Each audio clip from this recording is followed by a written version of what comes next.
प्यारे विद्यार्थियों, आज हम हिंदी 11वीं कक्षा की हिंदी पुस्तक से आरो भाग 1 से कविता नंबर 4, जिसका नाम है वे आँखें, और इसके रचयिता हैं सुमित्रानंदन पंत, का पद्यांश नंबर 2 पढ़ेंगे। प्यारे विद्यार्थियों, सबसे पहले हम इसका प्रसंग लेते हैं। देखिए, प्रस्तुत पद्यांश हमारी हिंदी की पाठ्य पुस्तक आरो भाग 1 वे आंखें नामक कविता से अवतरित है। इसके कवि सुमित्रानंद पंत हैं, जो किसान की दयनीय दिशा का वर्णन करते हुए कहते हैं। व्याख्या: लहराते हुए खेत दरगों में, दरग आंखों में। लहराते, हिलते हुए, बहुत सुंदर। तो जब किसान ने अपनी फसल बोई थी तो फसल बहुत अच्छी थी, तो उसका वर्णन करते हुए कहता है कि वो फसल लहराते हुए खेतों के अंदर जो किसान ने देखी, वह उसकी आंखों के सामने उसका चित्र बन करके दिखाई दे रहा था। वह बेदखल वह आप जिनसे, अब किसान उनसे बेदखल यानी कि अलग हो गया, उससे किसान से वो खेत छीन लिए गए। किसने छीने? वो वे छीने जमींदार ने। तो जमींदार ने अब किसान से खेत छीन लिए गए और वह उनसे बेदखल हो गया। किसान होता है खेती करने वाला, और जमींदार होता है जिसकी ज़मीन होती है, उसको जमींदार कहा जाता है। हस्ती थी उसके जीवन की, तो उस खेत के अंदर उन फसल को देख करके, लहराती फसल को देख करके उसकी जीवन की जो जीवन लीला थी वह खुशी से भर गई थी, और हरियाली जिसके तने तने से और ऐसे लग रही थी जिस प्रकार से वह हरी खेती उसके प्रत्येक कण कण के अंदर समा गई हो।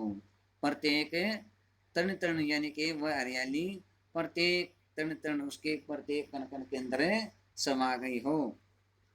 आंखों में ही घूमा करता।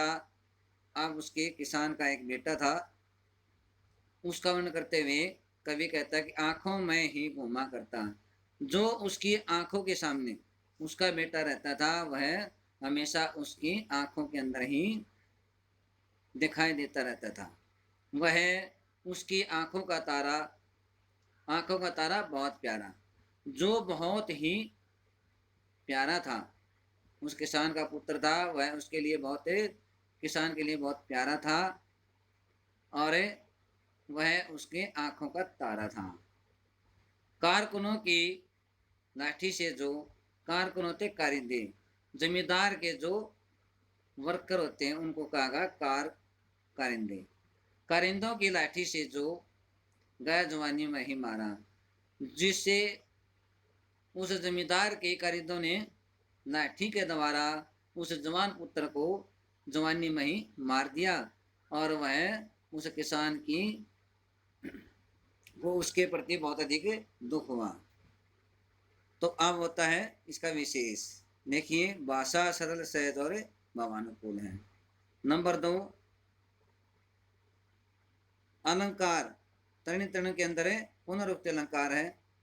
नंबर 3, तत्सम तद्भव शब्दों का सुंदर प्रयोग किया गया है। नंबर 4, आंखों का तारा मुहावरे के प्रयोग ने इस पद्यांश को अति सुंदर बना दिया है। नंबर अगला, इन पद्यांश के अंदर प्रसाद गुण है। नंबर अगला है लाक्षणिक शब्द शक्ति का सुंदर प्रयोग किया गया है, गृहकारी है। प्यारे विद्यार्थियों, आपने इस पद्यांश की व्याख्या को अच्छी तरह से समझना है, और अच्छी तरह से समझ करके साफ कॉपी में लिखना और याद करना है।